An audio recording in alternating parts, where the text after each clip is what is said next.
As-tu l'étape que les pompiers ne peuvent jamais sauter après avoir éteint un incendie? Beaucoup de gens pensent qu'une fois les flammes éteintes, le travail était un incendie. Beaucoup de gens pensent qu'une fois les flammes éteintes, le travail est terminé et le matériel peut être rangé, mais dans les services d'incendie, c'est une grave erreur, car sur un site d'incendie, un tuyau n'aspire jamais que de l'eau. Sous haute pression, l'eau transporte de la boue, de la rouille, du gravier et des débris accumulés depuis longtemps dans les conduites, directement dans le tuyau, et si de la mousse a été utilisée, des résidus chimiques corrosifs peuvent également rester à l'intérieur. Une fois ces matériaux laissés dans le tuyau, ils continuent de ronger la doublure intérieure. Avec le temps, le tuyau peut sembler parfait à l'extérieur, mais la prochaine fois qu'il sera sous haute pression, il peut soudain éclater ou fuir, coupant l'eau en plein milieu d'une opération. Et c'est pourquoi nettoyer les tuyaux d'incendie n'est pas une question d'esthétique.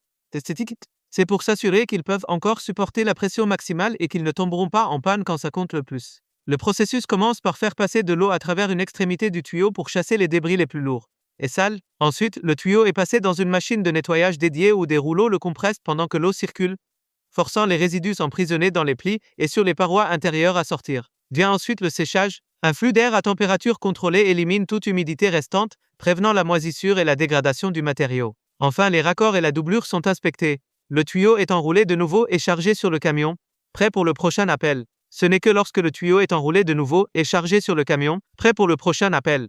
Ce n'est que lorsque le tuyau est enroulé de nouveau et chargé sur le camion, prêt pour le prochain appel.